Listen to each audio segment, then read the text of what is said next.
speaker of the night is Sarah Ruhl. And Sarah is also a playwright, but also an essayist, a poet, and a teacher. She teaches at the Yale School of Drama. And she's fortunate in that her work has been recognized time and time again as a Tony Award nominee, as a twice-nominated Pulitzer finalist, and she's also received a MacArthur Genius Grant. But behind that glittering success has been some real struggles. And in particular, the struggle that she's written about in her latest book, Smile, The Story of a Face. And I asked her, did she feel a sense of release when she wrote that book? And she said yes, and I asked her why. And she said, because by writing a narrative, I had turned that suffering into something meaningful.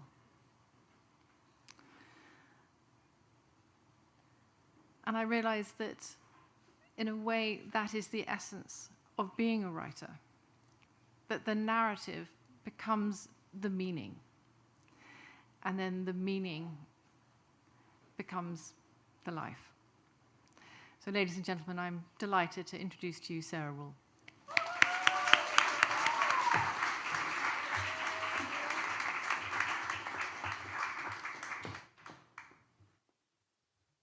Thank you so much to Speakeasy and Joe's Pub. Thank you to all for being here and having me. And happy Pub Day to David.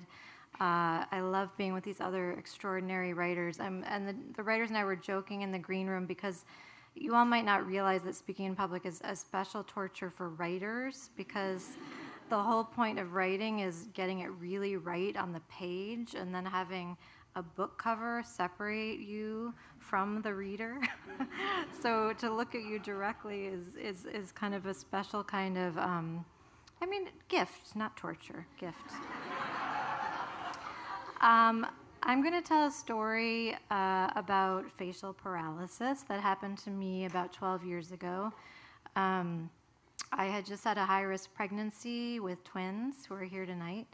And it was miraculous that they were born and they were healthy, and I was so relieved. And I was in the room with the lactation consultant teaching me something called the football hold, where you learn how to breastfeed two babies at once. And I'm not much of a football player, but I was like, okay, so it's this. And the lactation consultant looked at me and said, "Your eye looks a little droopy." And I was like, that's sort of rude. Why would she say that? And I made a joke like, oh, well, I'm Irish. Thinking about, my drunk uncles, like after a couple whiskeys, they get droopy eyes. And she was like, no, that's not what I mean. Go look in the mirror.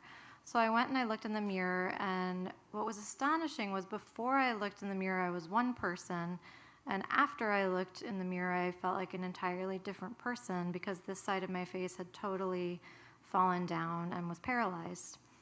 And the neurologist came and ruled out a stroke and diagnosed Bell's palsy, which is the paralysis of the seventh cranial nerve. And what's tricky about Bell's palsy is it's what they call idiopathic. They don't really know why it comes. They don't really know why it goes. So they kind of give you steroids and send you on your merry way and hope for the best. And the best is that it just resolves on its own in 3 months.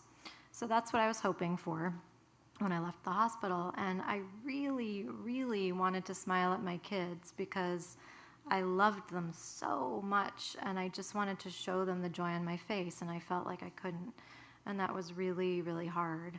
And certain social situations were hard, like I couldn't really say my P's because I had this, droop, and so I remember being at one after theater party, and someone's like, oh my God, what did you name your twins? And I was like, William and Ho, and they were like, Ho? Excuse me? And I was like, Hope. William and Ho? No, William and Hope. And they were like, oh, William and Hope. I was like, yeah, I named my dog Pimp. I named my dog Ho. So time passed, and, I wasn't getting better the way you're supposed to in 3 months. And in neurological sort of circles, like the longer you're not getting better, the less likely it is that you will get better. So I was also getting kind of depressed. So I got this book about, and I was angry, full of rage that I wasn't getting better. I bought meditation books like the amazing Thich Nhat Hanh's Anger. And he was like, you sit and meditate, and as you meditate, feel a smile on your face and just look in the mirror and look at yourself smiling. Look how much better you look when you smile. And I was like, fuck! Like, I just want to fucking throw this book against the wall.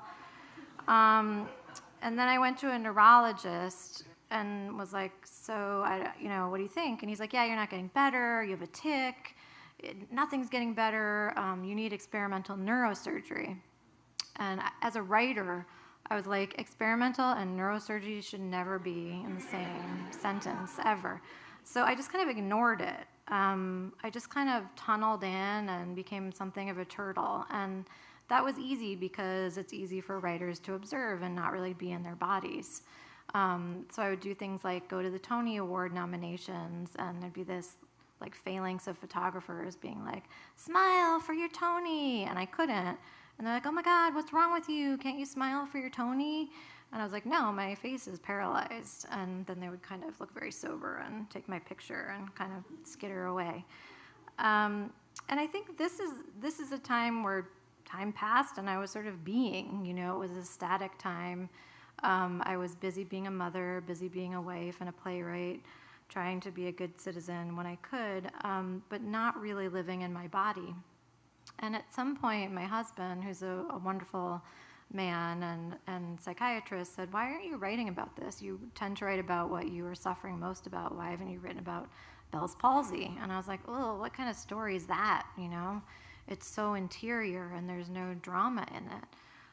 But I did. I started writing a book, and I really tried to make sense of the experience of not having my inner landscape match my outer landscape. And then it's funny how writers are, like, suddenly writing a book about it made me feel an excuse to do something about it. Literally a decade had passed. But I thought, well, maybe I'll try PT again. Maybe I'll try acupuncture again. I had avoided PT because the first time I went to a physical therapist, it was at a high-end gym someone had recommended, and I don't go to high-end gyms or really any kind of gym. So this was a little bit of a shock, and he was like, do this expression and look in the mirror. And I couldn't at the time do any of them. So I look kind of like Cosmo in Singing in the Rain when he's doing those crazy expressions like, And this guy saw me doing the expressions and was like, oh my God, dude, that's so crazy. You could do that with your face. And he took a picture of me. And I felt so violated that I never went back to physical therapy. But now I had this book to write, so I needed scenes for it. So I was like, I'll go to physical therapy. It's like a lot of writers in the house who understand that. So I found this new physical therapist who herself had Bell's palsy, and rather than telling me to look in the mirror, she told me to look in her face. She had Bell's palsy. She was a woman. She was like, look at me and smile. And just the fact of smiling for her and practicing to smile and learning that smiling is a practice was really healing for me. And then I actually started to improve such that my phone, the facial recognition stopped recognizing me. So like little by little, I started to improve. Isn't that insane that that's a measure now, our phones? And I started smiling at babies on the street, and their mothers were like, oh my God, you're going to capture my baby? What are you doing? I started to really appreciate the act of smiling again. And I was busy writing my book and thinking about what lessons I had learned from the whole experience. And in some ways it seems so anti-theatrical, the plot of my book, which is basically a woman slowly gets better. I thought, what kind of story is that? And, I did find out about a lot of underlying other health conditions that were causing me not to get better, but like our amazing earlier storyteller, you have to pay full price to get it. Like, she gave you threesomes, but I'm giving you more underlying health conditions. You find out all about them. And I feel like among the lessons I learned in the book and in my life from going through this sort of frozen state to a more becoming, moving state was that the face is a muscle, and what it can do is actually what's important, not how it looks, but what it can do in terms of social affinity, in terms of joy and empathy. And I also learned that the voice is doing so much work even when the face isn't. Because when I was working on the book and looking for old pictures of me and the babies to put in the book, I had almost no pictures of myself because I didn't want people to take pictures of me because I didn't like how I looked. But I would find videos and I would be talking to the babies and I would be showing my love through my voice. And I thought, oh my God, I was showing everything through my voice all along. Here I was worried the babies wouldn't know I loved them because of my smile, and they knew it from my arms and my voice and everything else I was doing. And then I ended up writing a haiku about 12 years later that comes towards the end of the book. And during the pandemic, I wrote a lot of haiku to kind of mark the days and keep sane. And in a way, I feel like this haiku took me 12 years to write, and I'll see if I can remember it. I also love that haiku is an asymmetrical form also, because it's 5, 7, 5, 3 lines. And it's almost as though the reader is giving the breath of the fourth line, is providing the symmetry. And that's another lesson I learned about asymmetry, is that it calls out for the beloved to complete it. It's not complete unto itself. So the haiku is, a crooked face is better than a crooked heart. Open me to God. And I just want to finish with a story from my daughter, Anna, my oldest daughter. When I was talking to my editor on the phone about the book, finishing it up, talking about it, Anna turned to me afterwards and said, oh, that was interesting. And I said, oh, really? She said, I didn't know you had been so depressed about the Bell's palsy. And I said, yeah. And I said, what did you think of it? And she said, Mom, I've always sort of thought of your face as a beautiful house. And one day a wall came suddenly falling down. And you tried to build it back brick by brick, and you couldn't quite. But when we look at your face, all we see is our home. And I want to thank you for that tonight, Anna. Thank you.